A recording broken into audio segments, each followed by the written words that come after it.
TV7 Israel News is made possible thanks to your generous donations. Shalom, good evening. This is TV7 Israel News broadcast to you from Jerusalem. And in today's top stories, Israel persists with its war against the abhorrent Hamas organization in the Gaza Strip, determined to achieve its declared war objectives, irrespective, albeit tentative, to both foreign and domestic pressures. The United States is seemingly doubling down on its demand for Israel to do more to protect civilian lives while engaged in war with Hamas.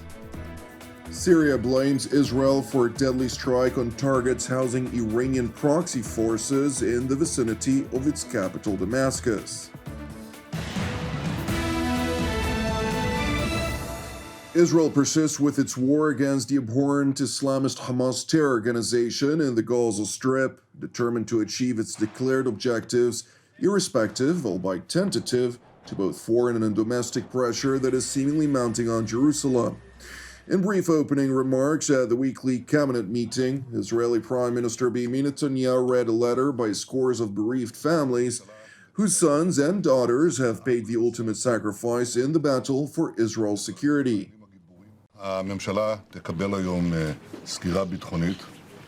Today, the government will receive a security briefing. I would first like to read a letter that I received this morning from dozens of families of our fallen heroes. They write, "The people are strong, with a steadfast spirit. The heroic civilians and soldiers are determined to reach absolute victory. You have a mandate to fight. You do not have a mandate to stop in the midway. This is the testament of the fallen, and it is our obligation to the living." I would like to respond to the dear families. The testament of the fallen is what guides us. We will fight to the end. We will achieve all of our goals, eliminating Hamas, releasing all of our hostages, and ensuring that Gaza does not again become a focus of terrorism, incitement, and attacks against the state of Israel. We will continue to fight until the end on behalf of the fallen and to ensure our lives here in the land of Israel.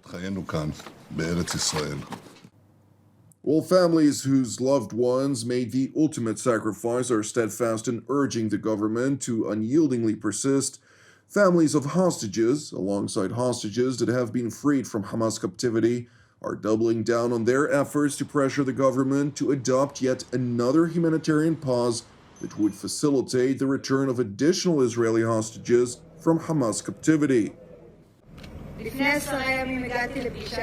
10 days ago, I met with the cabinet. I begged the cabinet, and we all warned that the fighting would likely harm the hostages. Unfortunately, I was right. I survived. If the agreement to release the hostages had been delayed by a week, I might not be here.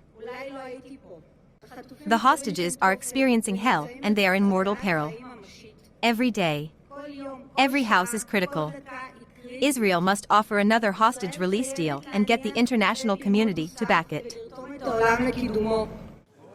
It is important to know that Mossad Director David Barnea has met alongside CIA Director William Burns with Qatari Prime Minister Mohammed bin Abdulrahman Al Thani in an undisclosed European capital to further discuss the possibility of reaching an arrangement that could facilitate the release of additional hostages from Hamas captivity. And while the United States, which provides Israel with full diplomatic support in these efforts, it remains publicly resolute in Israel's right to self-defense by further extending the war to eradicate Hamas. Nevertheless, while Israel is going out of its way, beyond the constraints of the Geneva Convention, to protect Gazan non-combatants, President Joe Biden is apparently convinced that Israel is not doing enough. I want them to be focused on how to save civilian lives, not stop going after Hamas, but be more careful. It is important to know that IDF Chief of General Staff Lieutenant General Herzi Halevi held a situation assessment with commanders and troops of the 99th Division in Gaza following the tragic incident in which 3 Israeli hostages were killed by IDF forces in spite of making extensive efforts to signal their whereabouts in the active war zone and that they are not Hamas terrorists. I tell you very simply, this situation is a very difficult and painful one, and no one will come and say otherwise. But beyond that, and we all understand this, I don't need to come here and tell you this. I tell you that this situation could easily have been averted. Think about it. Why did we start the ground operation? We set 3 goals: to dismantle Hamas, to restore security to the residents of the communities near the Gaza Strip, and you hear on the corridor from which such harsh attacks on Be'eri originated, you entered there and have seen how Be'eri looks like. The third task is the return of the hostages. Now we all very much want this, and I tell you, in this situation, 3 people came out. They took into account that they are taking a risk by approaching IDF troops. To minimize the risk, they really thought. They took off their shirts so that no one would think they have an explosive device and held a white cloth on a pole to identify themselves. They came speaking Hebrew, calling for help.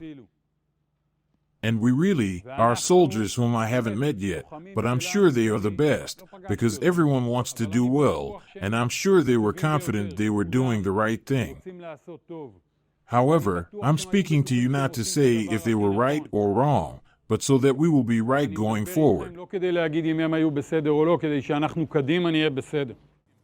General Halevi went on to re-emphasize the importance of adhering to the IDF's rules of engagement and to learn from the tragic incident to ensure that it will never happen again.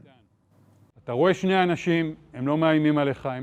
see 2 people that don't threaten you and are unarmed. They are with hands up and shitless. Take 2 seconds to think. And I want to tell you something just as important. And if it's 2 Gazans with a white flag coming out to surrender, would we shoot at them?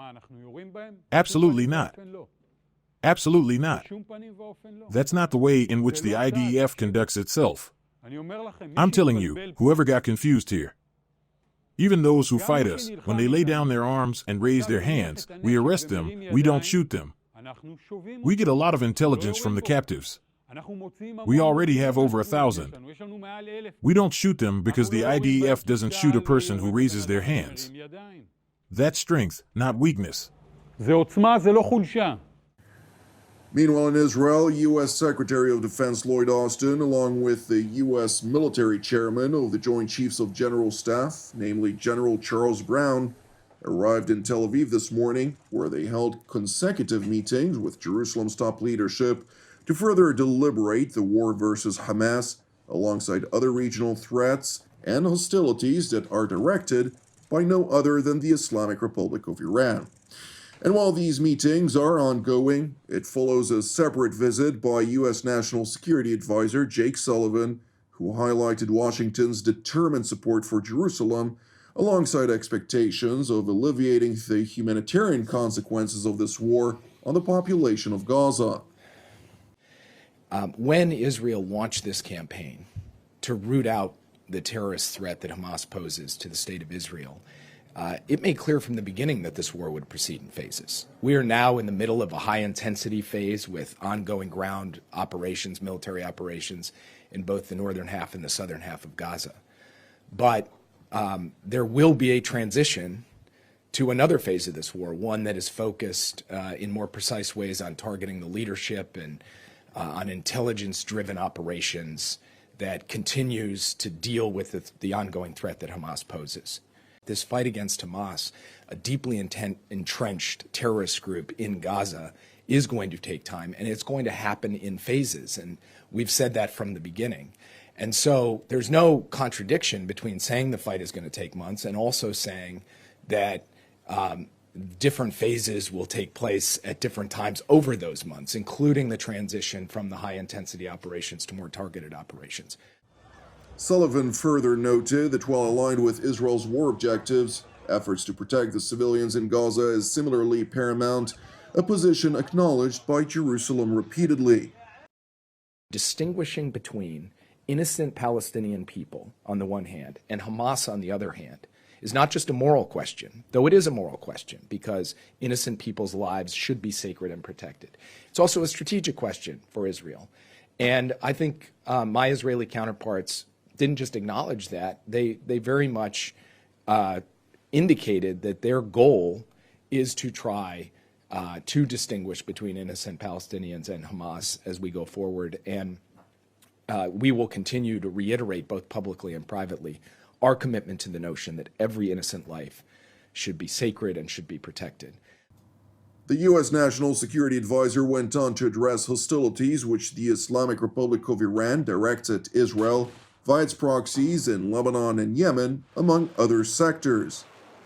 The citizens of Israel who have been evacuated from the north have to be able to return to their homes and have to be able to do so with a true sense of security. And that means dealing with the threat that comes from the other side of the border.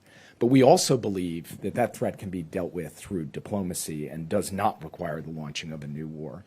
Now, it requires not just diplomacy, but as I said in my opening, deterrence as well, because we need to send a clear message that we will not tolerate the kinds of threats and terrorist activity that we have seen from Hezbollah and from the territory of Lebanon. We will continue to take every step that we deem necessary and appropriate to deal with the threat that the Houthis pose, and, to your question, also deal with the fact that while the Houthis are pulling the trigger, so to speak, they're being handed the gun by Iran. And Iran has a responsibility to take steps themselves to cease these attacks, because these attacks, as I said before, are a fundamental threat to international law and to international peace and security. It is important to highlight that yesterday evening, multiple salvos of projectiles struck a number of Iranian targets in the vicinity of the Syrian capital, Damascus. And while the Syrian military activated its aerial defenses in an attempt to intercept the incoming projectiles, severe damage was caused to infrastructure, and at least 2 Iranian-proxy militants were reportedly killed, while several others, including Syrian military service members, sustained injuries. In wake of the bombardment, the Syrian regime pointed a blaming finger toward Israel. Nevertheless, the IDF spokesperson's unit did not confirm or deny its alleged responsibility in response to TV7's request for comment. Thank you for watching TV7 Israel News. I'd like to encourage you, pray for the peace of Jerusalem and salvation of Israel. Moreover, it is important to highlight that TV7 Israel is a donation-based nonprofit ministry with all of our productions available free of charge. Therefore, if you're blessed by our daily updates and would like to help us bear the costs, please consider making a donation. You can do so by visiting our website at www.tv7israelnews.com. I'm Jonathan Essen, wishing you a Shavua Mevorach, and God willing, we'll see you during our upcoming TV7 Israel updates. Until then, Shalom from Jerusalem.